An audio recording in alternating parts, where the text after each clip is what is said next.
Hello and welcome back to my channel, where we don't just talk property, we connect the dots that make it all happen. Today I'm chatting with Keegan du Plessis, rocker, electrical whiz, and all-round great guy from Electrosol Electrical and Solar here in Hermanus. He's going to shed some light, pun intended, on one of the most important documents in the property process, the Electrical Certificate of Compliance, or COC. If you're selling a house, buying one, or even just renovating, this is a must-watch. Okay, Keegan, so tell us, what exactly is a Certificate of Compliance and why is it so important in a property transaction? So we call them COCs, just for ease. They're important because every electrical installation in a building in South Africa has to be kept up to a certain standard set by the SANS, the South African National Board of Standards, because, nothing is 100% safe. Anything that can break will break due to negligence or wear and tear. So they have a code or a standard that keeps everything reasonably safe. And I say reasonably safe with air quotations because if you look on the COC, it states there everything should be kept to a reasonable standard of safety. When is a certificate, a COC, legally required? So a COC is generally valid for about 2 years. After 2 years, you should get a new one. However, there is a method where you can just keep your old one by every time you install a new light or a plug or you replace the geyser, you supplement a extra page of the COC onto your original standing one and it can be kept for quite some time. Okay, so that just gets updated. Yeah. So what do you actually check during a COC inspection? Yeah, so we actually check quite a lot. We inspect the distribution board. We see if it's labeled correctly, if all the breakers turn off and on correctly according to their appropriate amperage rating. Isolators are very important. If you have a stove, you need a separate switch away from the distribution board, which is called an isolator, in case someone's working on the stove, so that both are turned off for safety. Connections need to be closed. We check the polarity of the wires, so is live wired to live, neutral wired to neutral, that sort of stuff. So you wouldn't check anything silly like a light bulb working or not? No, weirdly enough, we actually have to check light bulbs working. We wouldn't check a TV, but we would check light bulbs. Do they work? Don't they work? That sort of stuff. Okay, I know the next question is a bit like asking how long is a piece of string, but how long does a COC normally take? So a COC I've done a COC with 30 minutes, 3 hours, give the house.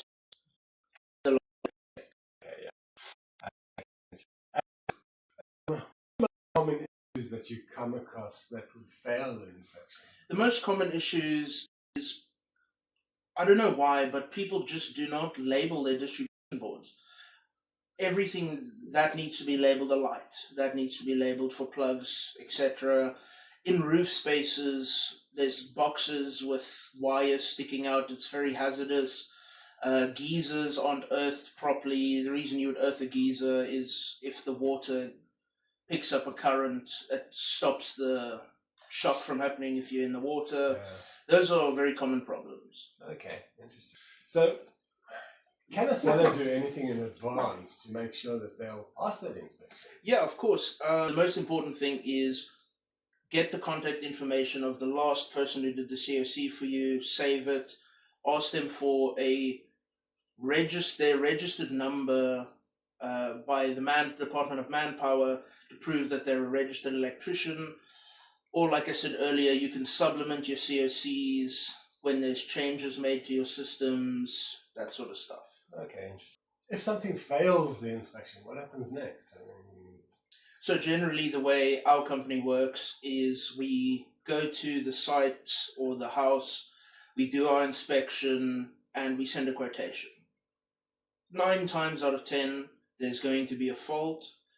Then it's up to the seller of the house or the attorneys or whoever to actually say to us, listen, okay, we would like to go ahead and fix these repairs, that sort of thing. Okay. And then they can either use you. Or, They can use us or whichever company. Or hopefully you. Yeah, hopefully us, yes. Okay. So from a buyer's perspective, what should they ask for when sort of before transferring a property? So before transferring a property, there's really not much a buyer could do about the COC. But after purchasing the property, they 100% should ask for the original or at least a duplicate copy of the standing COC. And check it against it and see. Yes. Yeah. So what's very important is, in this scenario, say you're the buyer, when you get the copy or the original COC, you should make sure. Obviously, you won't know everything on the document, but check if all the dates are filled in correctly. Something small like that, or is a signature missing? If something is scratched out, then all of those errors make the COC no longer valid. Okay. Yes. Are there ever any disputes between a buyer and seller about who should pay for the COC or for the work?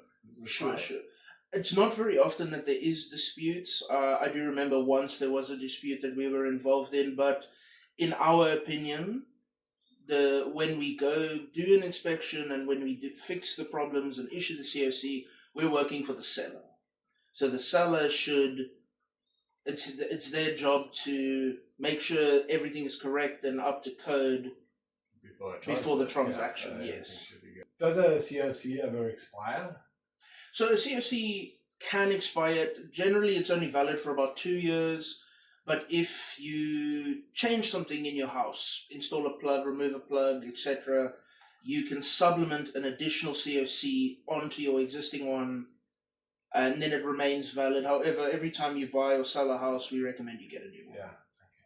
So how does solar or off-grid power affect the COC? That's a really good question. The way solar or off-grid power would affect the COC is when you go to do a COC as an electrician. Before you even touch the solar system or the installation or what have you, you have to make sure the house itself, all those installations are up to code. Then you issue a COC for the house. Then, as a secondary thing, you would inspect the solar system. Does it have a subboard, etc., etc.? Is it up to code? If it is, a supplement COC will be added to the house as well. However, it is recommended, it's not law yet, but it is recommended that if you install a solar system with panels, you get a registered electrical engineer to register it either at your local municipality or at ESCOM. Yes. And what advice would you give to somebody who says, okay, I'm going to go and try and fix my own electric? Just don't do it. Just don't do it. I can't stress that enough. Really, DIY is not for electrical work. Yeah. And also, don't think your local handyman is capable of doing it as well. There's so many times we've walked into a house where we've had to redo an entire solar system from the ground up because my nephew can do it. But also, it's very important. Like, there's so many regulations you need to uphold to, and it's not many people know it's actually illegal to open up your distribution board and work on it if you're not a registered electrician. Oh, really? Okay, interesting. Fantastic. Well, I think that just about covers everything. Awesome. Thank you so much for your time. Thank you. Yeah, brilliant. Great.